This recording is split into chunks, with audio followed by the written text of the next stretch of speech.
बिस्मिल्लाहिर्रहमानिर्रहीम, अस्सलामुअलैकुम। प्रोग्राम मुकाबिल के साथ इस्लामाबाद स्टूडियो से मैं हूं सरवत वलीम, रऊफ क्लास्ट्रा, आमिर मतीन स्टूडियोज में हमारे साथ ही मौजूद हैं। आज के प्रोग्राम का आगाज करेंगे। आगाज पर ही आपको बताएंगे कि सुप्रीम कोर्ट की बनाई गई JIT में आजम सवाती के बारे निहायत खौफनाक दस्तावेजी इंकिशाफात। आजम सवाती कहां कितनी जायदादों के मालिक हैं, प्रोग्राम मुकाबिल दस्तावेजात सामने ले आया। बशीर अहमद से आजम सवाती तक के सनसनीखेज सफर की एक्सक्लूसिव डिटेल्स भी आपके साथ शेयर करेंगे। इसके साथ साथ $1 मिलियन के जाली नोट पर भी तहकीकात में अहम इंकिशाफात हुए हैं। आजम सवाती के फ्रॉड मंजर आम पर आ चुके हैं, मुकम्मल डिटेल आपके साथ शेयर करेंगे। इसके साथ साथ ये भी आपको बताएंगे कि सुप्रीम कोर्ट में IG इस्लामाबाद तबादला आज खुद नोटिस केस की समाअत हुई। सुप्रीम कोर्ट ने आर्टिकल 62(1)(f के तहत आजम सवाती के ट्रायल का इंदिया दे दिया। आप हाकिमे वक्त हैं, क्या हाकिमे वक्त महकूम के साथ ऐसा सलूक करता है? बहसों की वजह से खवातीन को जेल भेजा जाता है। क्यों ना आजम सवाती को इस मुल्क के लिए मिसाल बना दें। चीफ जस्टिस मियां साकिब निसार के निहायत अहम रिमार्क्स। प्रोग्राम के जब हम तीसरे हिस्से की जानिब बढ़ेंगे तो आपको बताएंगे कि सानेहा मॉडल टाउन में अवामी तहरीक के सरबरा अल्लामा ताहिरुल कादरी सुप्रीम कोर्ट में पेश हुए।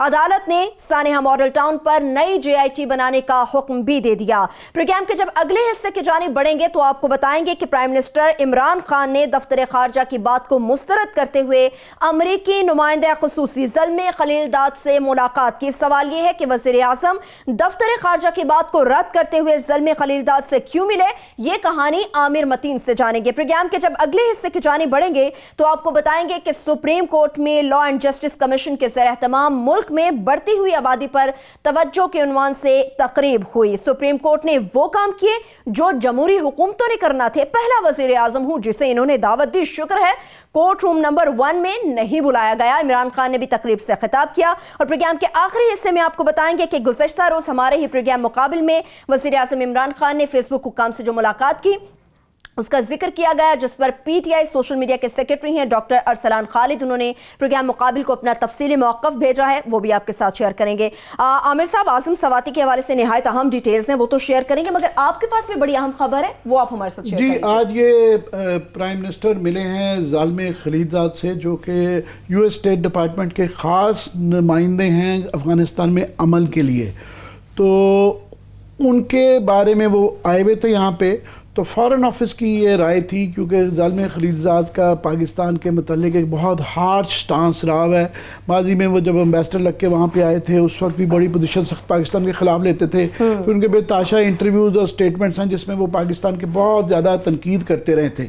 तो उनके मुतल्लिक़ हमारे भी कोई इतने अच्छे जज्बात ही थे।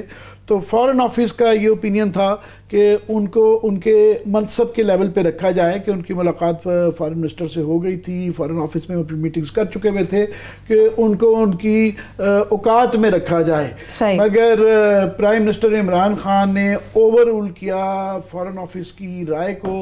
उनका ये ख्याल था कि आगे जब प्रेसिडेंट ट्रंप की तरफ से बड़ी सख्त किस्म की पाकिस्तान के खिलाफ ट्वीट्स आई थी तो उन्होंने उसका जवाब उस वक्त देना मुनासिब समझा था। मगर अभी क्योंकि अमेरिका की तरफ से प्रेसिडेंट ट्रंप का एक ख़त आया है प्राइम मिनिस्टर इमरान खान को, और उसमें वो एक ऑलिव ब्रांच किस्म की एक्सटेंड की गई भी है कि वो ताल्लुकात बेहतर चाह रहे हैं। और प्राइम मिनिस्टर का ख्याल था कि उसमें उन्होंने ये भी कहा था कि मेरे ये नुमाइंदे आ रहे हैं, तो होपफुली आप उनसे मिलेंगे। तो उनका ख्याल था कि अब उन्होंने उनकी तरफ से ये ऑलिव ब्रांच आ रही है तो नामुनासिब होगा कि इस मौके पे ना मिलना ज़ालिम खलीलजाद को। तो उन्होंने फ़ॉरेन ऑफिस की एडवाइस के गेस चाहते हुए उसको ओवर रूल करते हुए उनसे आज मुलाकात की है। ये इसलिए भी उन्होंने मुलाकात की है कि इस वक्त अफगानिस्तान बड़ी ही क्रूशल स्टेजेस पे चल रही हैं वहाँ पे हालात। एक तो उनके अपने इंटरनल एक थोड़ा सा टर्मोइल चल रहा है, वायलेंस है, इलेक्शन होने वाले हैं, प्लस अमेरिका और तालिबान के आपस में मुलाकातें जारी हैं। और अमेरिका एक बड़े क्रूशल स्टेजेस पे हैं जहाँ उन्होंने डिसाइड करना है कि ये एक तो तालिबान के साथ गुफ्तगू किधर जाती है, दूसरा कि ये वहाँ से फौजों को का इनखला करना है, कम करनी है। तो एक मेजर पॉलिसी उनके यहाँ बनने जा रही है। तो उससे रिलेटेड ये ज़ालिम खलीलजाद आए हुए थे। तो प्राइम मिनिस्टर ने वो जो माजी में होता था कि वो जो फॉरेन ऑफिस कह देता था या जो इस तरह का आया था उसके मुताबिक चल रहे, अपनी उन्होंने ये डिस्क्रिशन इस्तेमाल की, ओवर रूल किया। तो ये एक मैंने कहा तो ये खबर दे दूं।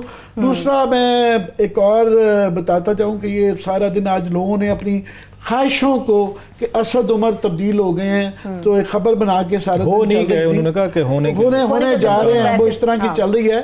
तो मैं इतला ये इस पे देना चाह रहा हूँ कि बड़े हाईएस्ट लेवल से मैंने इस पे थोड़ा सा लोगों से बातचीत की है। तो कल प्राइम मिनिस्टर ने ये ज़रूर था कि ये कहा ज़रूर असद उमर को कि वो अपना हाउस इन ऑर्डर करें कि ये डॉलर के हवाले से जो एक डिस्कनेक्ट पाया गया था फॉरेन उसमें मिनिस्ट्री ऑफ कॉमर्स में, इकोनॉमिक्स में और जो है प्राइम मिनिस्टर ऑफिस के अंदर, तो इस तरह की उससे मार्केट के अंदर गलत सिग्नल जाते हैं तो उस चीज़ को सॉर्ट आउट करें, ये ज़रूर कहा। मगर अभी कोई ऐसी स्टेज नहीं आई है कि असद उमर को तब्दील किया जा रहा है। हाँ, अलबत्ता ये पॉसिबिलिटीज़ अगर ये जो चल रही थी कि गवर्नर स्टेट बैंक जो है तारिक बाजवा को भी अगर तब्दील करना हुआ तो वो ये नहीं है कि वो एक टेन्योर जॉब है, कॉन्स्टिट्यूशनल पोजीशन है, उसके लिए या वो रिज़ाइन करेंगे या एक प्रोसीजर अडॉप्ट किया जाएगा। उनको वो गवर्नमेंट के इस तरीके से एक नोटिफिकेशन से उनको फारिग नहीं किया जा सकता। FBR में गवर्नमेंट अगर तब्दील करना चाहे तो वो तब्दील कर सकती है, वो गवर्नमेंट के अंदर अदारा है। स्टेट बैंक का गवर्नर तब्दील करने के लिए एक पूरा प्रोसीजर है, उसका प्रोसीजर को अडॉप्ट करके करना पड़ेगा। मगर असद उमर का जो एक ख़ास आ रही है मेरी इत्तला ये है कि पहले एक तरीकाकार था कि डार साहब क्योंकि वो उनकी कैबिनेट के अंदर ही वो जो सारे कार्टेल्स हैं, वो जो सारे इस तरह की जो लॉबीज़ हैं, पावर लॉबीज़ जो हैं, वो उसके मुताबिक पॉलिसी चेंज करवा लेते। असद उमर से काफ़ी उन लोगों को प्रॉब्लम है कि जो कि अपनी मर्जी की काम नहीं करवा पा रहे और उनके मतलब वो किसी ने मजाक किया कि यार ये अच्छा खासा कॉरपोरेट वर्ल्ड का बंदा था, ये तो सोशलिस्ट बनता जा रहा है। हाँ। तो उनका एक प्राइम मिनिस्टर का जिस तरह एक कंसर्न है कि पॉवर्टी की एलिविएशन के लिए किया जाए, उनका भी है। तो वो पावर लॉबीज की वो जो पॉलिसीज हैं कुछ 2-4 उसको में वो फ्लेक्सिबिलिटी शो नहीं कर रहे। तो एक तबके का ख्याल है कि उनके खिलाफ ये कैंपेन बनाई जा रही है। फिलहाल उनका अभी पक्की सिचुएशन है और प्राइम मिनिस्टर का पूरा कॉन्फिडेंस है, ये मेरी इत्तला है। ठीक है। क्लास साहब आप मजीद इस पे बात करना चाहेंगे क्योंकि हमारे पास बड़ी सनसनीखेज एक्सक्लूसिव डिटेल्स हैं बशीर अहमद से आजम सवाती तक पहुंचने। आमिर साहब ने बता दिया है, इस पे मैं कुछ अभी कोई कमेंट नहीं करता। मैं इस पे जो स्टोरी है ये मेरा ख्याल अहम स्टोरी है, ज़रा इस पे चलते हैं। आमिर साहब जो आज सुप्रीम कोर्ट ऑफ पाकिस्तान में जो कुछ वहाँ पे जो हुआ है आज़म सवाती साहब के उस पर ये तो सामने आ चुका है, वो देख चुके हैं हम सारी चीज़ें जो उन्होंने ऑब्जर्वेशन दी हैं। और जो अहम चीज़ें, एक चीज़ का मुझे ना पहले शुरू से इतराफ़ करने दें कि पाकिस्तान के पास बड़े अच्छे अच्छे अफसरान हैं जिन पे अगर थोड़ा सा सुप्रीम कोर्ट हाथ रखे, हुकूमतें तो नहीं रखती होती, वो तो भूल जाएं। अब ये रिपोर्टें ज़रा अगर ये दिखाएं, मेरे ये कैमरा साहब दिखाएं, कैमरामैन साहब जो बहुत मोटी रिपोर्टें पड़ी ये वो हैं जो आज़म सवाती साहब के हैं। आमिर साहब ये 2, 4 और 5वीं ये ना मेरे हाथ में ये आज़म सवाती पनामा के 10 वॉल्यूम्स थे, 5 वॉल्यूम 6 वॉल्यूम तो ये भी हो गए, 8-7 वॉल्यूम जनाब अली। ये है सारी ये इनकी आज़म सवाती साहब के कारनामे कि लोग जो है ना वो उनका वॉल्यूम बड़ा होगा उसका करप्शन का, पनामा का मान लेते हैं, लेकिन वारदातों में, 2 नंबरी में, फ्रॉड में और चीटिंग में और तरीकों में कोई कमी नहीं छोड़ी इन्होंने आज़म सवाती साहब ने। अगर इनका मुवाजना किया जाए हसन हुसैन से, उन दोनों उन भाइयों से और नवाज शरीफ साहब थे, तो मेरा ये ख्याल है कि कम काम इन्होंने नहीं किया, बल्कि 4 हाथ उन दोनों भाइयों को पढ़नी चाहिए चीज़ें कि आपने पता नहीं करोड़ों लाखों पता डॉलर या पाउंड लगा के आपने बंदे हायर किए। इन्होंने महज अपनी फोक विजडम और अपनी देहाती में कहूँगा, मतलब मैं सारा हमारी तरह का एक वो है उसका कहना सबर्ब का एरिया है, एक वहाँ से बंदा उठा है और उसने पूरी दुनिया को नचा के रख दिया है। और ये अगर आपने सीखना है ना तो आज़म सवाती साहब से सीखा जाएगा। कॉर्पोरेट वर्ल्ड का बंदा, एक आम आदमी उठा सर देहात से, कैसे पूरे अमेरिका, हिंद, सिंध जहां उसका दौर लगाया ना उस बंदे ने लगाया है। दाद देनी पड़ती है उनकी जहानत के साथ। एक चीज़ उससे बड़ी मैं दाद देना चाहता हूँ, वो चोरी करने वाला इतना बड़ा मैं उसको नहीं समझता होता कि वो तो अपने जाती फायदे के लिए कर रहा हो। तो जिन लोगों ने इनको पकड़ा है ना सर, जिन्होंने रिपोर्टें लिखी आमिर साहब, मुझे उनको दाद देने। देखो चीफ जस्टिस ऑफ पाकिस्तान के हम बड़े उनके शुक्रगुजार हैं, मदहा भी हैं कि उन्होंने ये काम करवाया, उन्होंने GAT बनाया जनाब इन पे। अच्छा उस वक्त हम भी थोड़े से हैरान हुए कि आज़म सवाती साहब is not such a big catch, कि इतना बड़ा तो नहीं है कि आप उस पर GAT बनेगी, हर चीज़ पे GAT बनेगी, थोड़ा सा था। लेकिन चीफ जस्टिस ऑफ पाकिस्तान के विजडम को सलामी करनी पड़ेगी आमिर साहब, बिल्कुल सीरियसली। उन्होंने GAT बना के जो अफसरान लगाए, अफसरान को मैं दाद देना चाहता हूँ चीफ जस्टिस के साथ साथ। मैं स्टोरी पे बाद में आता हूँ, जरा ये बड़ी ज़रूरी होती है कि जिन लोगों ने काम किया, they must be appreciated. Aamir साहब उन्होंने यहाँ पे लगाए थे 3 लोगों को बनाया था GAT का मेंबर। एक लगाए थे, उनका नाम है अहमद रिजवान साहब, ये मेंबर थे इसके जेएटी के डिप्टी डायरेक्टर, ये यहाँ पे हैं इंटेलिजेंस ब्यूरो के आईबी के, इनका नाम है अहमद रिजवान साहब। एक तो मीर वैस, इनका नाम है मीर वैस नियाज, ये डायरेक्टर थे DAG federal investigation agency FIA के मीर वैस नियाज। और इनके जो हेड बनाए गए थे डीजी वो हैं वो नेशनल अकाउंटेबिलिटी ब्यूरो रावलपिंडी के, इनका नाम है जनाब वो जो उसमें जेएटी में भी थे इरफान मंगी साहब। इरफान मंगी जनाब, इस पे इरफान मंगी, इसमें अहमद, ये रिजवान हो गए, मीर वैस नियाज साहब हो गए। इन तीनों शेर के बच्चों ने मिल के जो चीज़ें निकाली हैं आजम सवाती साहब पे, जिसमें और बड़े कम टाइम में sir, I must appreciate these top 3 officers के जो इन्होंने काम किया है और जो वारदातें इन्होंने अनर्थ की हैं, बंदे को हंसी आती है। इसके अलावा ये भी मत भूलें सर, ये जो इन्होंने बनाई थी एक, इसको हम बाद में कल शायद इसको टेकअप करें, जो इंक्वायरी रिपोर्ट इन्होंने वाक़े पे की जहाँ से आजम सवाती का ये हुआ वाक़या हुआ, उसके शुरू हुआ वहाँ से, ये इनकी लड़ाई जो हुई थी फार्म हाउस पे, वो भी एक क्लास है, वो भी पढ़ने वाली चीज़ है। ये स्टूडेंट ऑफ इसको जर्नलिज्म को, पॉलिटिक्स को, इन लोगों को पढ़नी चाहिए चीज़ें, बड़ी ज़रूरी होती है, ग्रोथ होती है। अब मैं इसमें से कुछ आपको चीदा आमिर साहब कुछ मैं उसमें बातें बताना चाहता हूँ जो इस मुल्क और कौम को पता चले कि इस मुल्क में जो जितना बड़ा फ्रॉड है, हम इसलिए कह रहे हैं चीज़ें अब ये साबित हो चुकी हैं और सुप्रीम कोर्ट के रिकॉर्ड का हिस्सा बन चुके, पब्लिक ये डोमेन में सो अब हम इस पर बात कह सकते हैं। ऐसे नहीं कहा चीफ जस्टिस साहब ने कैसे आर्टिकल 62 के ट्रायल सर, सिर्फ इस पर 62 नहीं लगता, इस पे तो बड़े बड़े फ्रॉड के मुकदमे बनते हैं, बहुत सारे केसेस हैं जो चीज़ें सामने आई हैं और करते रहे। मसलन इन्होंने जनाब जब एफआईए ने काम शुरू किया अपना, इसने सारी जेएटी ने, तो इनको ये पता चला, इन्होंने जनाब कि इनको मंगवाएं ये कौन साहब हैं, आजम सवाती साहब। पता ये चला जनाब आजम सवाती साहब का नाम का बंदा तो एग्जिस्ट नहीं करता फौरी तौर पर। जरा स्टोरी देखें कि उनका नाम आजम सवाती है ही नहीं। पहले तो झटका ये लगा इसको, हॉलीवुड की स्टिंग फिल्म लगती है पहले उसको जेएटी को ये झटका लगा को भाई आजम सवाती साहब जो हैं ये तो हमारे रिकॉर्ड में चीज़ों में एग्जिस्ट नहीं कर रहे हैं, ये किधर हैं, कौन है। उस पे जनाब एक उन्होंने एफआईए की टीम बनाई जो गई डिस्ट्रिक्ट महनसैरा गई और उन्होंने जाके इनका हाई स्कूल जो है महनसैरा का जहाँ से पढ़े थे वहाँ से उनका रिकॉर्ड चेक किया कि बंदा तो ढूंढे शुरू वहाँ से किया इन्होंने। दाद बनती है भाई इन तीनों अफसरान की, मैं सीरियस कह रहा हूँ। और उसके बाद पता ये चला जनाब कि इनका जो असल नाम था वहाँ पे जब इन्होंने आके अपना इम्तिहान दिया, उन्होंने डॉक्यूमेंट्स किए, तो इनका नाम था बशीर अहमद। मुझे ताहिर कादरी साहब ख्याल आ गया, उन पे भी एक दफ़ा जेआईटी बनी थी तो उनका भी नाम कुछ शायद मोहम्मद शकूर टाइप निकल आया था। अच्छा, इनका नाम निकला बशीर अहमद और इनकी डेट ऑफ बर्थ जो है ना सर, ये है जनाब इनकी परसों वैसे बर्थडे है, मुबारकबाद पहले से दे देते हैं, हैप्पी बर्थडे सर। अच्छी ओमेंस नहीं है बर्थडे के, इस पे विश नहीं की जा सकती, मैं कर सकता हूं जिस तरफ ये जा रही है। तो परसों इनकी इन बशीर अहमद साहब की, आजम सवाती साहब की परसों 8 दिसंबर को बर्थडे है। ये पैदा हुए थे 8 दिसंबर 1947 को। खौफनाक दिन है, ठीक है सर, ये परसों इनकी बर्थडे है। बहरहाल इनको जिसने विश करना है, इनके वेल विशर्स को मैं पहले बता रहा हूँ, 1947 में ये पैदा हुए सर।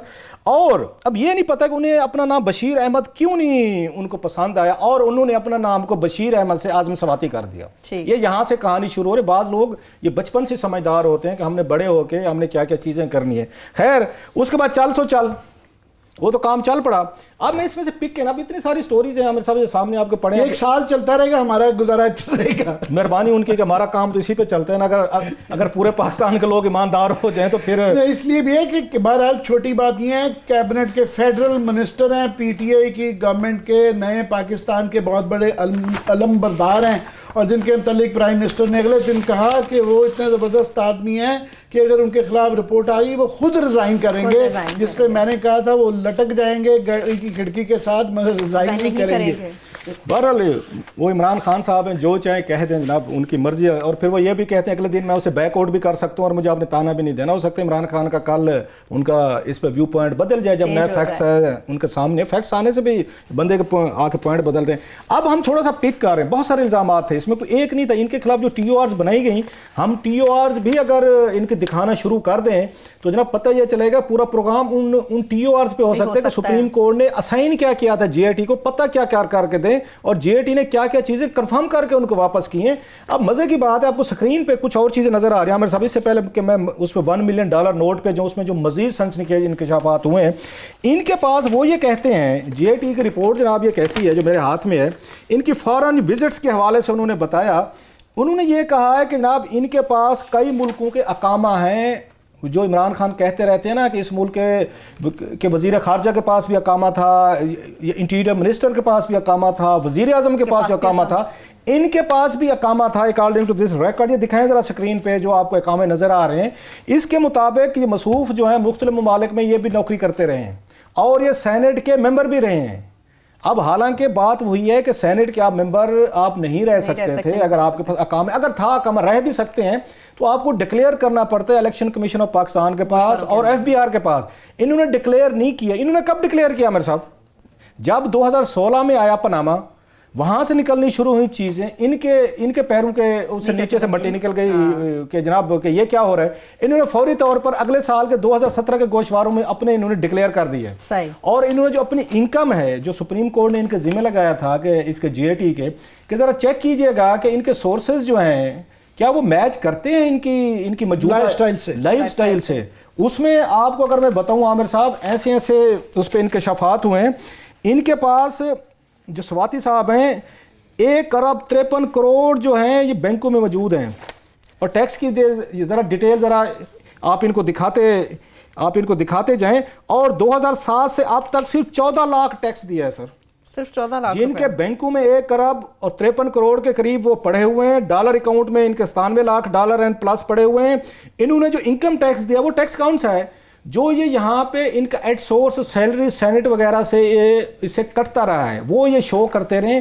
बाकी इनकम का इन्होंने यहाँ पे जो हमारे पास रिकॉर्ड है सुप्रीम कोर्ट में पेश किया गया, जो हमने सारा आपके सामने पलंदा रखा है, उसमें इनका कोई भी वो नहीं है। आजम स्वाति साहब ने 2002 से अब तक 2007 इन्होंने बैरून मुल्क विजिट्स किए हैं। 2007 ये इन्होंने किए हैं। इनकी जदादों की देखें और 207 ये 207 होंगे, 2007 नहीं हो 207 का 207 सारी। तो और दूसरा ये है कि इनके जेट ये कहती है कि जितने भारी इनके एसेट्स हैं और जितना इनके पास पैसा है, इन्होंने टैक्स तो दिया नहीं है। ये अलहदा टैक्स चोरी का वैसे FBR इन पे मुकदमा आके इस पे कर सकती है।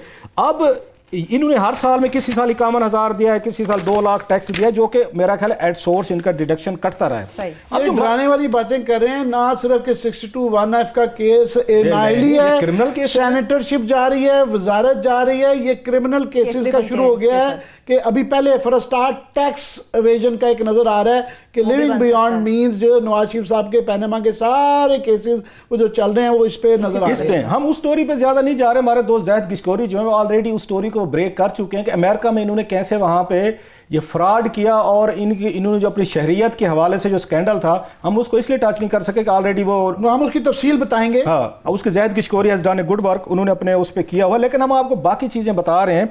अब मैं आता हूँ उस पे स्टोरी पे जो मज़े की है, जो हमने लास्ट 2 हफ्ते पहले आमिर साहब 3 हफ्ते हमने जब किया था, तो उनको भी जब हमने स्टोरी दी थी, ब्रेक की थी अपने प्रोग्राम में, $1 मिलियन जेली नोट वाली, ठीक है, उस पे भी सुप्रीम कोर्ट ने again very thank you very much, उनकी मेहरबानी सर कि वो इतने इंपॉर्टेंट चीज़ इश्यूज़ को देखते हैं प्रोग्राम में से।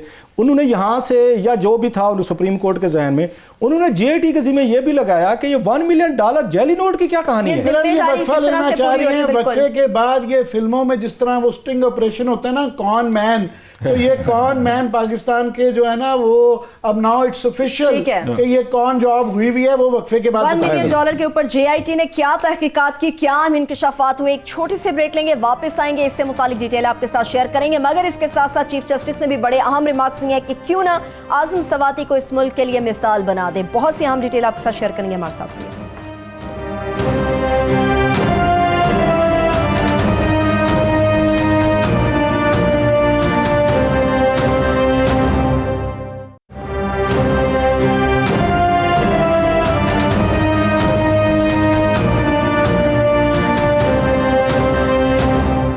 ब्रेक के बाद एक बार फिर से प्रोग्राम में हम आपको वेलकम करेंगे। क्लासेस साहब, $1 मिलियन का नोट था और JIT की तहकीकात। मैं पहले वो बता दूं, जैसे सुप्रीम कोर्ट ऑफ पाकिस्तान ने उसको $1 मिलियन नोट पे उन्होंने JIT को उसमें इंक्लूड किया। ज़रा हमारे पास अगर वो क्लिप है तो जो हमने ये प्रोग्राम में बात की थी, उस स्कैंडल हमने ये ब्रेक किया था कि 17 साल पहले इन्होंने कितना बड़ा एक वहाँ मैनसेरा के लोगों के साथ फ्रॉड किया था, जो हमने उसमें थोड़ी सी कुछ उसकी डिटेल बताई थी।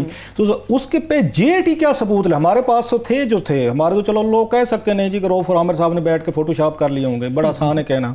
लेकिन अब जेटी तो फोटोशॉप नहीं करो। और ऐसी ऐसी चीजें आमिर साहब आई हैं जो हम भी हैरान रह गए। बनेगी पूरी, ये पूरी ये फिल्म है, ये मतलब है। आप जरा पहले अगर क्लिप है जरा वो क्लिप दिखाएं जो हमने प्रोग्राम में इस पे बात की थी, फिर वापस आए। ये पूरे का पूरा ये दस्तावेज जो है आपके साथ शेयर करेंगे कि कैसे इन्होंने पूरी सिविल मिलिट्री कोर कमांडर तक, deputy commissioner, chief secretary, military secretary, तमाम के तमाम इन्होंने वहाँ पे केपीके के लोगों को, उस वक्त आपको याद होगा ये सरहद था सूबे का नाम, इन्होंने कैसे पूरी इन्होंने हायरार्की को बेवकूफ़ बनाया था। इसके सबूत इसमें मौजूद हैं। लेकिन ज़रा वो पहले ज़रा दिखा दें कि हमने स्कैंडल ब्रेक किया था जिस पे सुप्रीम कोर्ट ने इनको साइन किया कि ज़रा $1 मिलियन नोट को भी चेक कर लें। ज़रा वो ज़रा पहले सुनाए, फिर मैं डिटेल देता हूँ। ज़रा कौम की याद दिलाने के लिए वो क्लिप ज़रा दोबारा से सुनाते हैं।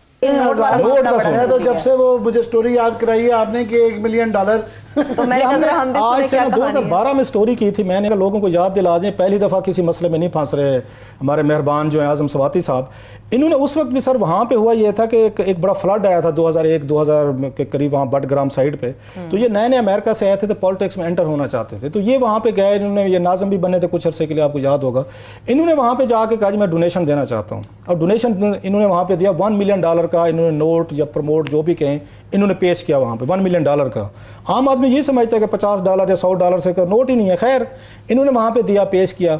बाद में पता ये चला कि वो नोट जो था वो जैली था, जो शादियों पे इस्तेमाल होता है। $1 मिलियन का नोट होता नहीं है।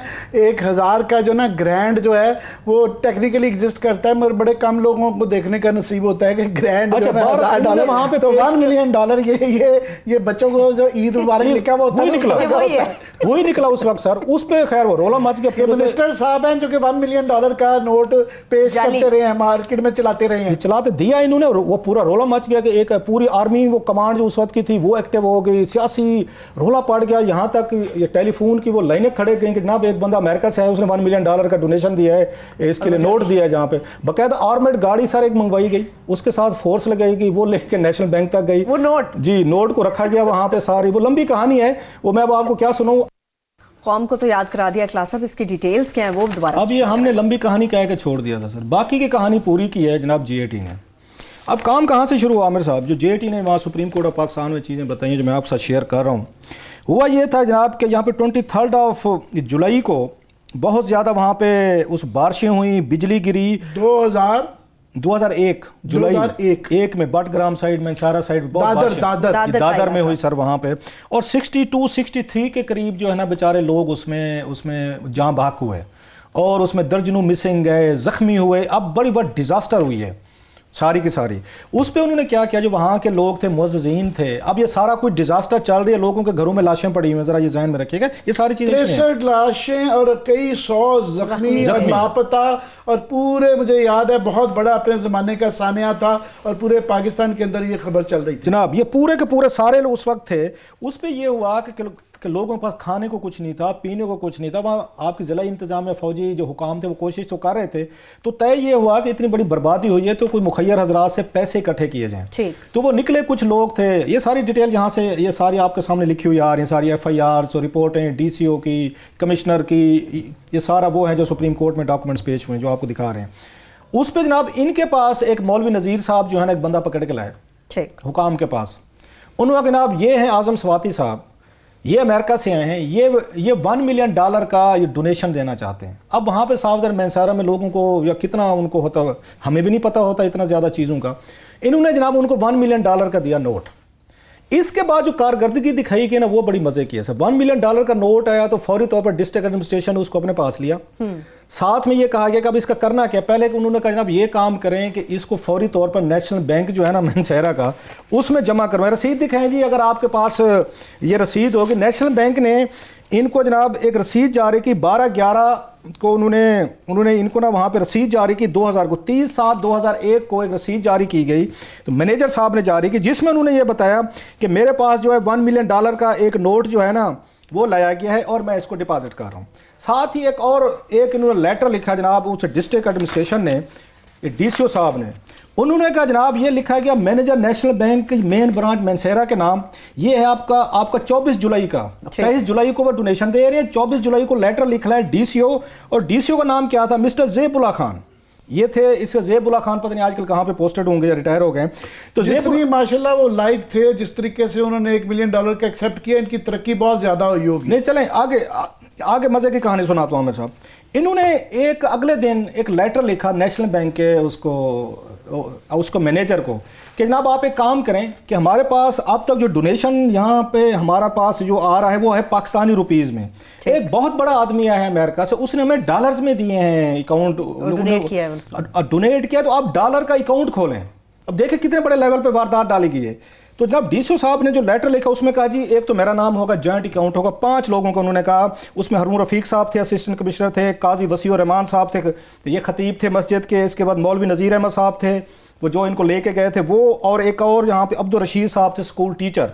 इन 5 लोगों के नाम पे उन्होंने कहा जनाब कि जॉइंट अकाउंट खोल दिया जाए क्योंकि हमारे पास $1 मिलियन का वो आ गया है। आज 13 करोड़ रुपया बनता है, उस जमाने में 6-7 करोड़ रुपया बनता होगा, बहुत बड़ी अमाउंट थी। अच्छा, ये बहुत बड़ी आके उस पर रकम बन गई। जब ये सारा कुछ हुआ तो ये किस किस के नॉलेज में लाया गया कि हमने $1 मिलियन का नोट आया है। जनाब उस वक्त के KPK के गवर्नर को लेटर लिखा गया, खुशखबरी दी गई। उस वक्त के कोर कमांडर जो मेरी इतला के मुताबिक वो प्लीज़ हमें करेक्ट कर दे, जनरल एहसान थे जो बाद में DGIS लगे, इनको बताया गया, मुझे किसी ने बताया ये थे उस वक्त वहाँ पे, इनको बताया गया। प्लस वहाँ पे इन्होंने जो मैं आपको आप एक उस पर इनके शिंक्यारी में कमांडर थे सलीम मुराद आगा साहब, ब्रिगेडियर थे, इनको बताया गया। और प्लस इसमें PS2 चीफ सेक्रेटरी उन्होंने, NWFP, तो उन्होंने कमिश्नर, डिप्टी, मतलब पूरे KPK में होम सेक्रेटरी सबको जो है सारे, उन्होंने कहा जनाब के ये हमारे पास नोट आ गया, और बंदे ने दे दिया। नोट तो आ गया। इन्होंने एक मेजर साहब की ड्यूटी लगाई कि आप अगले दिन आर्मर्ड एक गाड़ी लेंगे और वो लेके आपने JLI के कमांडर थे वो, कमांडेंट साहब जो है ना वहाँ पे पहुँच गए कि आर्मर्ड कार लेके आए, $1 मिलियन के नोट लूटा जा सकता है इसकी हिफाजत के लिए। उनका नाम था मेजर जरदार। ये फिल्म नहीं चल रही, नाजरीन को बता रहे हैं कि ये एक्चुअली जो है पाकिस्तान की कैबिनेट के ये मेंबर हैं, और ये कोई हमारी डॉक्यूमेंट नहीं है, ये JIT सुप्रीम कोर्ट के अंदर जो रिकॉर्ड का हिस्सा ये पेश हो चुकी हुई है। और ये पहले JUI में थे और बड़े मजहबी आलम माने जाते हैं, और ये उनका बैकग्राउंड बता रहे हैं कि हम तो सिर्फ रो रहे थे कि हमसाई का एक केस था, ये $1 मिलियन का केस जो है ये कैबिनेट के बहुत ज्यादा दरख्शां सितारे हैं। अच्छा, उसके बाद ब्रिगेडियर साहब जो थे जिनका मैं कमांडेंट थे, उन ब्रिगेडियर साहब ने फैसला किया, ब्रिगेडियर ये नहीं इनके थे सलीम मुराद आगा साहब, इन्होंने कहा जनाब इसकी कस्टडी तो होगी है डॉलर की, तो इसको करना, इसकी सिक्योरिटी का क्या करेंगे। तो उस वो लिए मुझे भी, मैं भी बड़ी मुश्किल से कंट्रोल कर रहा हूँ, वो मुझे वो बार-बार जेंटलमैन और वो इस तरह की 10 फिश, मैंने सारी बार फिल्में देखी हैं, मुझे बड़ी वो फिल्म चल रही है और बड़ी फिल्में चल रही है, फिल्मों में भी मानना जरा मुश्किल हो जाता है। मैं आप इतनी सीरियस सारा दिन लगा के हमने डॉक्यूमेंट्स, मैं राना अशरफ, हमने निकाल के पढ़ के हम आपको आप ये अमेरिका रहे हुए हैं, इस तरह की सैटरडे नाइट में ना लतीफे सुनाए जाते हैं कि अफ्रीका के फलाने मुल्कों में ऐसे होता है कि पूरे प्रोविंशियल गवर्नमेंट की एडमिनिस्ट्रेशन, मुझे तो सलाम है उनकी, उन लोगों का जिनका आपने नाम ले रहे हैं, होम सेक्रेटरी, गवर्नर साहब, वहाँ के डिप्टी कमिश्नर, ये PS, ये सो कॉल्ड पाकिस्तान की क्रीम ऑफ आवर ब्यूरोक्रेसी आ जाती है। उसके बाद वो बैंकों की है कि इसके अंदर नेशनल बैंक इन्वॉल्व था, जो स्टेट बैंक इन्वॉल्व हो गया, लोकल ब्रांचेस इन्वॉल्व हो गई, हाईएस्ट लेवल पे बैंकिंग सर्कल से $1 मिलियन नोट जो है ना उसकी वो अब ये उसकी वो करवा रही है। ये किसी को, ये फिल्मों में भी सैटरडे नाइट को भी इस तरह के जो है ना वो कॉमेडी शोज में भी इस तरह की स्टोरी नहीं चलती, फिल्मों का ये बना बनाया स्क्रिप्ट है। और ये अभी भी ख्याल था कि प्राइम मिनिस्टर ये कह रहे थे कि अगर उनके खिलाफ रिपोर्ट आई तो वो रिजाइन कर देंगे। ये रिजाइन से बहुत आगे की बात है। इतने बड़ा सीरियस में चीजें दे रहा था, आपने इसको आपने हंस के और सरवत ने सारा इसको नॉन सीरियस टाइप दे दिया। खैर आगे सुने। तो ब्रिगेडियर साहब ने जनाब एक अदाद उन्होंने मेजर साहब की ड्यूटी लगाई। मेजर साहब का नाम था मेजर जरदाद। उनको कहा गया जनाब ये नोट पकड़ें, ये आर्मर गाड़ी पकड़ें, साथ में बंदे लगाएं और लेके आप जाएं, और ये जो आपने अमाउंट है, और ये भी उस वक्त के कोर कमांडर को भी बताया गया जो दादर पे थे, और सेम डे उन्होंने आके गवर्नर को भी इन्फॉर्म किया, जो शिंक्यारी वगैरह में थे उसमें कमिश्नर थे, DAG DCO सबको, कि मैटर उसमें नेशनल डेलीज में भी रिपोर्ट होगी कि $1 मिलियन आ गया है। तो मेजर साहब की ड्यूटी लगी कि आपने इसको आर्मर्ड गाड़ी में नोट को रख के आपने उसको महफूज रख के लेके जाने नेशनल बैंक में आपने कराना जमा। वो हो गया जमा, वो ब्रीफिंग होगी सबकी। अब इसका क्लेमेक्स पे आते हैं, क्योंकि अब अगर मैंने स्टोरी लंबी की आपने फिर मजाक बना लेना है। अब क्या हुआ जनाब, वो 3 दिन गुजर गए, उन्होंने कहा जनाब कि इनको ढूंढें, ये बंदा किधर, इसको तो मिलवाना है हमने, इतना बड़ा आदमी हमारे पास आया, अमेरिका से आया है, तो इसको तो थोड़ी सी रिकग्निशन होनी चाहिए।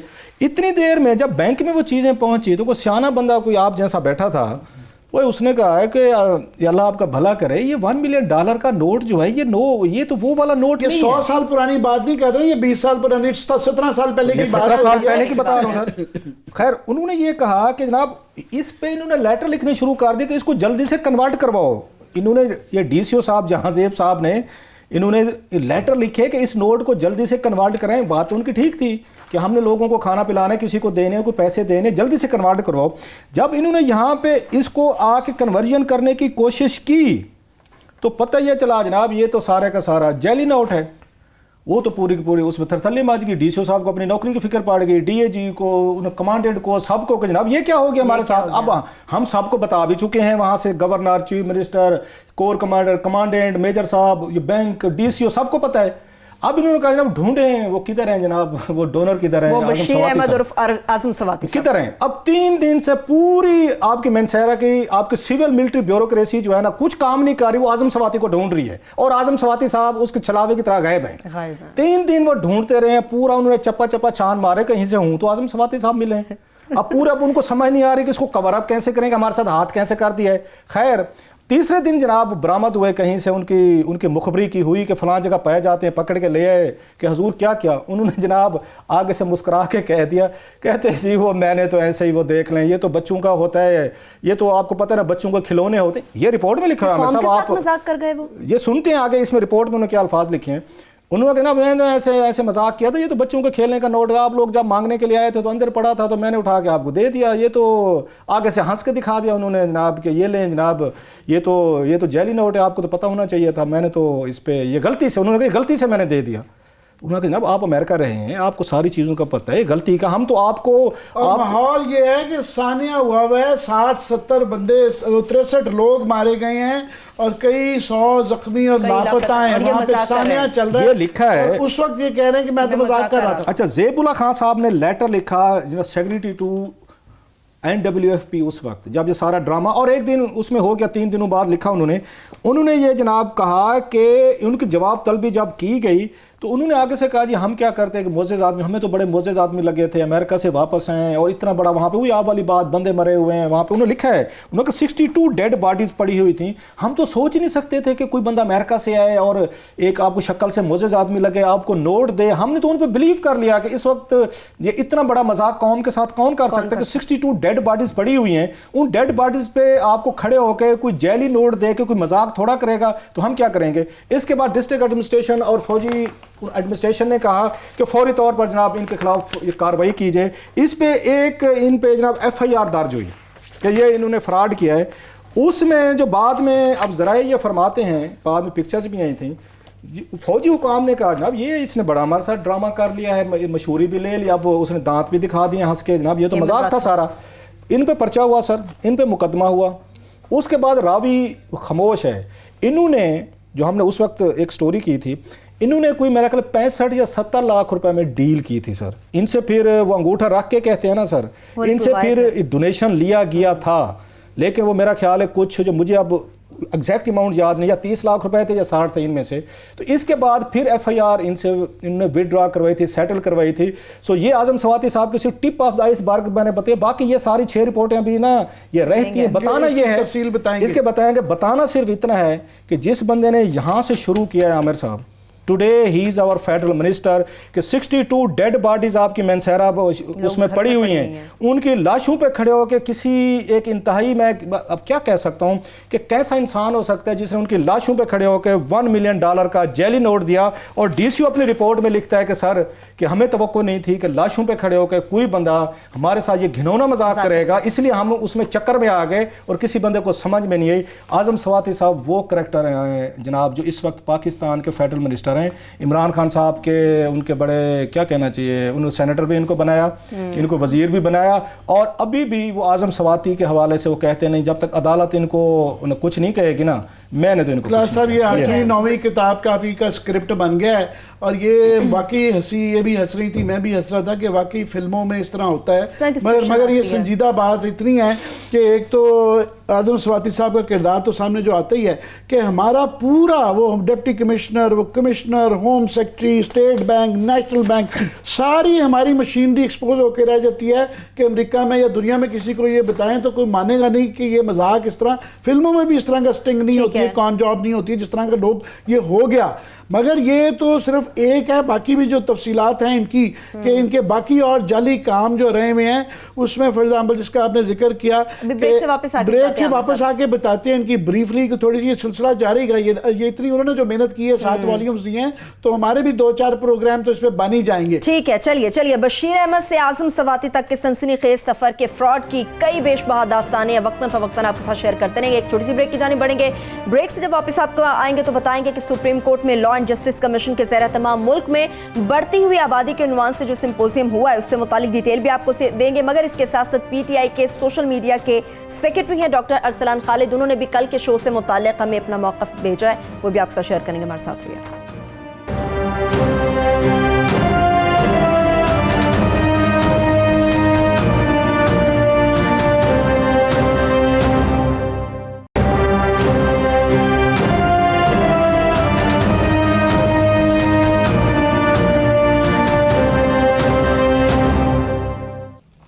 ब्रेक के बाद एक बार फिर से प्रोग्राम में हम आपको खुश आमदेद कहेंगे। आमिर साहब, सुप्रीम कोर्ट में लॉ एंड जस्टिस कमीशन के ज़ेर तमाम जो बढ़ती हुई आबादी की तवज्जो के उन्वान से तकरीब हुई है, वहाँ पर आबादी से मुतालिक तो बात होना थी, मगर वहाँ पर तो अदालती रिफॉर्म से मुतालिक ज़्यादा बात होती रही। मैं बिल्कुल इस पर आपको तफसीलन इसका एक जवाब देता हूँ, मगर मैं सिर्फ ये एक बताता चलूँ कि ये आइंदा आने वाले में, क्योंकि ये जो कहानी आजम स्वाति की इन्होंने सुनाई है, ये पूरी अक्कासी करती है इस वक्त हमारे माशरे की। और जब इस तरह के लोग कैबिनेट में बैठे होते हैं और फैसला साजी में और सेनेट में, तो ये फिर ये नीचे से, और ये रियासत मदीना बनाने चले, नीचे से दरारें हिट जाती हैं। तो इसका आने वाले प्रोग्रामों में हम वो भी तफसील बताएंगे इसकी कि ये किस तरीके से कि ये किस तरह इन कागजात के बकौल, मेरे बकौल नहीं, इन कागजात के बकौल मुस्तनद फ्रॉडिये रहे हुए हैं। अमेरिका में इन्होंने नेशनैलिटी लेने के लिए अपने आप को जाली, ये ग्रीन कार्ड होल्डर थे मगर ये अपने आप को अमेरिकन नेशनल शो करते थे। शराब का लाइसेंस लेने के लिए इन्होंने जाली दस्तावेजात दी, उसके बाद और जगह पे जाली दस्तावेजात देते रहे हैं, क्या क्या ये काम करते रहे हैं। उसके बाद इस किस्से के अंदर जो एडमिनिस्ट्रेशन सामने आई है, जिस तरीके से ये नया पाकिस्तान चल रहा है, कि कैसे जिस तरह फवाद हसन फवाद पे ये इल्ज़ाम था कि वर्बल ऑर्डर, सुप्रीम कोर्ट के कई फैसले होते हैं, कैसे वर्बल ऑर्डर पे आईजी को फारिग किया गया, कैसे इंटीरियर मिनिस्टर को, सेक्रेटरी को पता ही नहीं है और उसको डायरेक्टली बारो बार जो है ना उसको आईजी को फारिग कर दिया गया। कैसे गरीब आदमी को, एक बेचारे मजलूम आदमी को ना सिर्फ उसके साथ जुल्म हुआ, कैसे कब्जा किया, कैसे उसको दहशतगर्दी का केस बना दिया गया कि पहला जो उन्होंने कहा जी मेरे घर दहशतगर्द आ गए में है, वो तो वो पॉसिबिलिटी थी कि उस वक्त अगर उनकी आजम स्वाति साहब की बात करके पुलिस उनकी बात मान लेती तो वहां जाके गोलियां चल जाती, वो सारा खानदान गोलियों से मार दिया जाता। बाकायदा वहां पे साजिश हुई है। ये तफसीलात जो हैं बताएंगे कि कैसे जिस तरीके से फर्स्ट इंफॉर्मेशन दी गई कि मेरे घर में दहशतगर्द आ गए हैं, तो वो ये ज़ूम करके अगर स्वाट टीम चली जाती तो पूरे खानदान को गोली और बाजौड़ से ये इंप्रेशन आ गया कि जिस तरह कोई दहशतगर्द आ गए हैं तो पूरा खानदान बेचारा मारा जा सकता था। ये छोटा वाक़या नहीं, इसकी तफसीलात बताते रहेंगे और ये एक लंबी 7 वॉल्यूम्स हैं, इसमें प्रोग्राम चलेंगे। मैं सिर्फ उसकी बता के जा रहा हूँ, ट्रेलर बता के जा रहा हूँ कि इसके अंदर स्टोरी में और क्या क्या है। रिजाइन करना तो छोटी बात है, इसके आगे इसके बहुत ज्यादा कॉन्सिक्वेंसेस हैं। मगर फंक्शन जो है इसकी अच्छी बात पहले मैं बता दूं पॉपुलेशन वाली, कि आज जिस तरीके से पहली दफ़ा कम से कम मेरी ज़िंदगी में मैंने जो है पॉपुलेशन जितना बड़ा मसला जो है इस तरीके से हाईलाइट होता रहा। और हमारा ये है कि चाहे पानी का मसला हो, बिजली का, जब तक यहाँ तक नहीं आ जाता पानी, उस वक्त तक किसी को एहसास नहीं होता। तो ये चीफ जस्टिस साहब का भी क्रेडिट है, ये आज प्राइम मिनिस्टर का भी क्रेडिट है और तमाम ऑर्गेनाइजर्स का क्रेडिट है कि उन्होंने बहुत अच्छे तरीके से हाईलाइट किया। कि याद रहे कि 1971 में जब ईस्ट पाकिस्तान पे ये था, उनकी मेजॉरिटी थी और उस वक्त इशू ये था कि मेजॉरिटी को हमने ताकत पावर नहीं दी जबकि वो इलेक्ट हो गए थे। अभी जो है 38 साल बाद हम ना सिर्फ कि वो मेजॉरिटी जो है, हम उनसे कोई 2.5-3 करोड़ आबादी हमारी बढ़ चुकी हुई है। और जितने उतने क्या में पाकिस्तान के वक्त जितने टोटल मुसलमान पाए जाते थे उससे ज़्यादा पाकिस्तान में पाए जाते हैं, पूरे हिंदुस्तान में जितने पाए जाते थे। और ये जो फिगर्स आज बताए गए हैं कि 2050 में हमारी 20 से 40 करोड़ आबादी होने जा रही है, जिस तरीके से ट्रेंड्स चल रहे हैं, और ये जो आबादी बढ़ रही है किस तरह उसमें जच्चा की जान को ख़तरा है, कितने बच्चे मर रहे हैं, कितनी अबॉर्शंस हो रही हैं, कितनी प्रेगनेंसी हो रही है, और इस पर कोई बात करने के लिए तैयार नहीं है। तो जिस तरीके से आज हाईलाइट किया गया, पहली तो ये बहुत अच्छी बात है। बुरी बात ये थी कि ये हमारी एक बदकिस्मती है कि ये तमाम इश्यूज जो कि गवर्नमेंट्स को लेने चाहिए, ये सुप्रीम कोर्ट को लेने पड़ते हैं। फिर कहा जाता है कि जी सुप्रीम कोर्ट का क्या काम है जी कि डैम बनाती फिरें।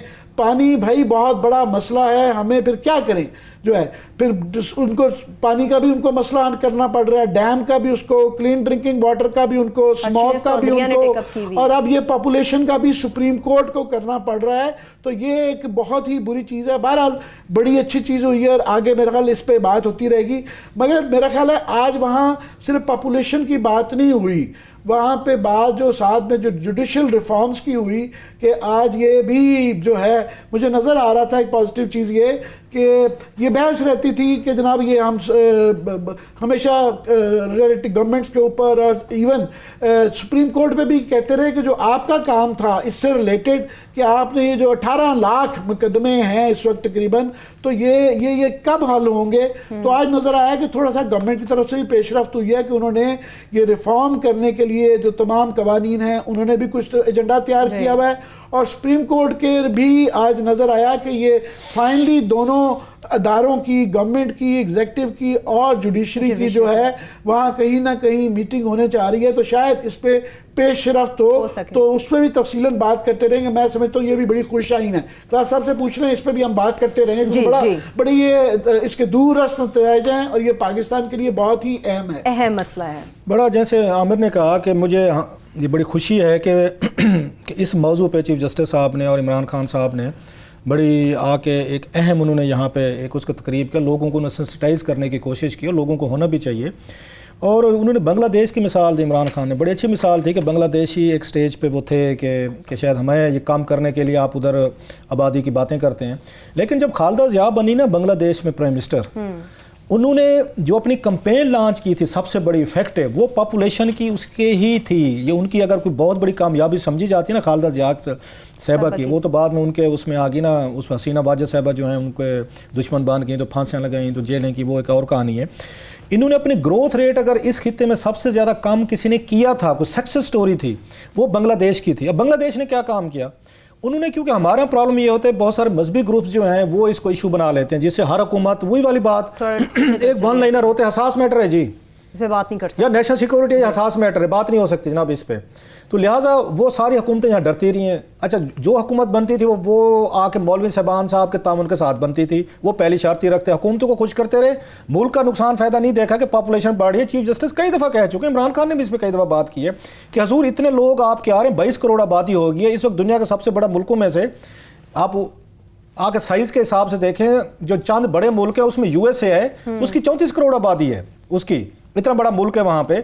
और जो हमारे एस्टिमेट्स आ रहे हैं आमिर साहब यूएनओ की इसके पॉपुलेशन के, 2045 में हमारी आबादी जाके 44-45 करोड़ हो जाएगी, 2050 में डबल हो जाएगी 40 करोड़। आपके पास पहले 10 करोड़ आपके पास यहाँ पे वो नहीं है, लिटरेट आपके लोग नहीं है, गुर्बत से नीचे गुजार रहे हैं। उस दिन मैं एक सर्वे को पढ़ा था, 79% लोग हैं जो ये $5 पर डे कम से उनकी इनकम है, उसमें मजीद आपके लोग बढ़ते आ रहे हैं, हाउसिंग सोसाइटी बन रही है, पानी आपके पास नहीं है, डैम्स नहीं है, आपकी सारी एग्रीकल्चर लैंड जो स्क्यूज हो रही है, जॉब्स अपॉर्चुनिटी नहीं है, इन्वेस्टर नहीं आ रहा आपके मुल्क में।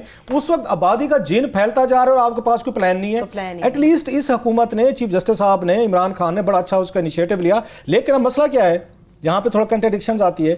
बांग्लादेश ने क्या किया, वहां पे जो उसमें मजहबी ग्रुप्स उनके लिए प्रॉब्लम पैदा कर रहे थे, उन्होंने उनको पॉलिटिक्स से सुप्रीम कोर्ट ने बैन किया। सर, या तो चीफ जस्टिस ऑफ पाकिस्तान साहब इनिशिएटिव लें, जो सुप्रीम कोर्ट ऑफ उसने किया था, यार अच्छा किया गया ये बांग्लादेश ने माँ का स्पेशल उसके अंदर सेशन रखा गया, उनको साथ लेके चल रहे हैं कि उनके जरिए। आमिर साहब, जो बांग्लादेश ने सक्सेस स्टोरी कैसे की है, उन्होंने पॉलिटिक्स में मजहब का इस्तेमाल, जो उन्होंने कहा जनाब कि ये हमारी जिंदगी का मसला है, मजहब हमारा मसला है, हम या मुसलमान हैं या दीगर लोग जिनके मजहब हैं, हम अपने अपने फेथ पे कायम है, कोई हमें नहीं हिला सकता। लिहाजा मजहब का उन्होंने इस्तेमाल पॉलिटिक्स में उन्होंने बैन किया। सुप्रीम कोर्ट ऑफ, मैं उनकी बता रहा हूँ, उनकी बांग्लादेश की उन्होंने बातें की सारी। हमारे यहाँ कौन है सर, फयाजुल हसन चौहान साहब को आपने वजीर लगा दिया वहां पे। और कल्चर और आर्ट और कल्चर का ठेकेदार उन्होंने कर दिया। एक तरफ आप ये काम करने जा रहे हैं, दूसरी तरफ आप इस तरह के लोग जब लगाते हैं जिनको अंडरस्टैंडिंग ही नहीं हो रही कि सोसाइटी में आर्ट कल्चर को बेहतर कैसे किया जाता है, एंटरटेनमेंट को कैसे आपने ठीक करना है, जाके अटैक नहीं करने होते, हमले नहीं करने होते। उनका जो बैकग्राउंड है उनका फयाजुल हसन चौहान साहब का वो हम जानते हैं। एक चीज़ मुझे बड़ी मज़े की लगी, वो बात चीज़ें उनको इमरान खान ने अपनी तकरीर में कहा, वो टीवी शोज़ पे बात हो रही थी, उस पर तनकीद भी हो रही थी। तो उन्होंने कहा जनाब कि शाम को वो जो अपोजिशन जो है ना मेरी बैठ के वो तारीफ़ें करती है टॉक शोज़ में, मतलब ये था कि वहाँ पे कोई मीनिंगफुल गुफ्तगू नहीं होती टॉक शोज़ में। अब ये 3 महीने बाद प्राइम मिनिस्टर पाकिस्तान एक ये हमें कह रहे हैं, 3 महीने पहले तक प्राइम मिनिस्टर पाकिस्तान सब एंकर्स की तारीफ़ें करते थे और हर एंकर दिन में 3-3 इनके टॉक शोज़ चलते थे और इनके इंटरव्यूज़ चलते थे। तो उस वक्त इमरान खान उनकी तारीफ़ें करते थे, उनकी नवाज शरीफ साहब की पनामा पे, इन्होंने एजुकेट किया लोगों को, नो डाउट सोसाइटी को एजुकेट किया। अब जब उनकी बारी लग गई है पोजीशन की कि वो इनके बारे में, इनकी टीम के बारे में, मुल्क और कौम को एजुकेट करें, इमरान खान कहते हैं शाम को जो टॉक शोज होते हैं उनमें तो कोई काम की चीज़ होती नहीं है, सारी मेरे खिलाफ गुफ्तगू हो रही होती है। सो खान साहब आपने भी 22 साल इसी फोरम को इस्तेमाल किया, मीडिया को, अब आपके मुखालफिन भी इस्तेमाल करेंगे, ये एक तरह का नेचुरल सब हो है। मैं क्विकली एक कर दूं कि जो आज एक बड़ी अच्छी चीज़ जो की वो शहजाद रॉय का जो गाना दिखाया गया और बाकी साथ में सेंसिटाइज किया गया। हमारे यहाँ जो ये ग्लोरीफाई किया जाता है ना, जो 20 बत्ते पैदा कर देते हैं और ये इंप्रेशन देते हैं कि जनाब ये खुद ही रिस्क करेगा। लोग समझते हैं कि बच्चे जो गरीब आदमी बेताशा बदकिस्मती से काफ़ी लोग हैं ये समझते हैं कि ये इससे आमदनी हो रही है, जितने बच्चे बढ़ेंगे ये नहीं सोचते कि ये जो 20 बच्चे पैदा कर लेते हैं इनकी तालीम का क्या होगा, इनकी सेहत का क्या होगा, जच्चा की सेहत का क्या होगा और इसका क्या असरात पाएंगे। तो ये जो ग्लोरिफिकेशन है कि ज़्यादा बच्चा पैदा करने वालों को दिखाया जाता है कि ये कॉमेडी की बात है, ये कॉमेडी की बात नहीं है, ये बहुत संजीदा और तकलीफ दह बात है कि इस तरह के रोल मॉडल्स नहीं होने चाहिए। ऐसे लोगों की मजम्मत होनी चाहिए अगर वो ये जवाब ना दे सकें कि ज़्यादा बच्चों की वो कफालत नहीं कर सकते। बस इसके बाद मैं वो कल हमने बात की थी कि इमरान खान साहब की मुलाकात हुई है उनकी फेसबुक के हुकाम से। खैर हमने बैकग्राउंडर दिया था कि उस पर पीटीआई क्यों प्रेशर में है, उन बुशरा बीबी साहबा के हवाले से और दीगर जो उस फोटोशॉप वगैरह चलते रहते हैं। तो इनके सेक्रेटरी हैं सोशल मीडिया पीटीआई के डॉक्टर अरसलान खालिद साहब। तो उन्होंने मुझे अपना पॉइंट ऑफ व्यू भेजा एंड वेरी अगर decent man I must say कि ऐसे लोगों को पीटीआई को आगे करना चाहिए कि जो मीडिया के साथ एंगेज हों और अपना पॉइंट ऑफ व्यू दें। तो उन्होंने वो दिया है, उन्होंने भेजा है मुझे आज, उन्होंने अपना point of view doctor Arsalan Khalid साहब ने। वो ये कहते हैं कि कल जो मीटिंग हुई है तो मैं उसमें मौजूद था और उसमें उन्होंने बताया कि इमरान खान साहब जो हैं उन्होंने उनसे जो आके टॉक की है, वो ये चाहते थे कि फ़ेसबुक पर जो है ये बच्चों को ऑनलाइन मीडिया के गलत इस्तेमाल से कैसे बचाया जा सकता है, या गलत खबरें जो चलती हैं सोशल मीडिया पे तो उनकी मुहिम जो है उस पर फेसबुक पे हम कैसे इफेक्टिवली काम कर सकते हैं। या वो ये कहते हैं फेसबुक ने पाकिस्तानी ख़वातीन के लिए जो उन्होंने कोई या आप कह सकते हैं बिज़नेस कोई प्रोग्राम है वो मुतारफ़ कराना चाहते हैं, या वो दीगर जो हैं ब्लड डोनर वगैरह साइन अप कर चुके पूरे पाकिस्तान। सो उनका कहना ये था कि ये जो पाकिस्तान में आए हैं हमारी रिक्वेस्ट पे आए हैं और हमने उनकी मुलाकात की इमरान खान साहब से। वो असल ये कहना चाहते थे कि इनका उससे कोई तल्लुक नहीं है कि मुस्बत एजेंडा है कोई, वो ये था वो कि मतलब ये कि बुशरा बीबी कोई उस पर एजेंडा नहीं था ना, उस पर बात हुई है। तो मैंने भी उनको खैर ये क्लैरिफाई किया, मैं कि हमने ये नहीं कहा कि उन्होंने बुशरा बीबी की उन्होंने उनसे हेल्प लेने की कोशिश की है फेसबुक से। मैंने FIA के हवाले से कहा था कि FIA को कहा जा रहा है कि आप जो हैं जो लोग इन बुशरा बीबी साहबा पे वो करते हैं, चीज़ें बनाते हैं, सोशल मीडिया पे कैंपेन चलाते हैं, उस पे FIA पे दबाव है। और फेसबुक साफ ज़ाहिर है एक बहुत बड़ा टूल है, उनसे कोऑपरेशन हुकूमत को चाहिए होगा कि जब हुकूमत समझेगी कि वहाँ पे कोई ऐसी चीज़ें इनके खिलाफ आ रही हैं उनको ब्लॉक करवाएं, डिलीट करवाएं या व्हाटएवर कराएं। सो लास्ट लाइन वही है जो हमने कल कही थी। और इनको भी उनसे भी मैंने डॉक्टर अरसलान साहब से भी कहा है कि आप पहले बाद में दूसरे लोगों के अकाउंट बंद करवाइएगा। बेस्ट थिंग इज़ कि अपने सोशल मीडिया के जो PTI के अपने पार्टी के अपने ही इनके लीडरों के इनके अकाउंट है जिसके जरिए गाली गलौज करवाते हैं, अगर वो ही बंद करा दें तो 70-80% मेरा ख्याल है ये तहजीब जो है ना वो वापस आ जाएगी उसमें। बिल्कुल। चलिए इसके साथ प्रोग्राम भी अपने अख्ताम को पहुंच रहा है। अपना बहुत सा ख्याल रखिए। खुदा हाफिज़।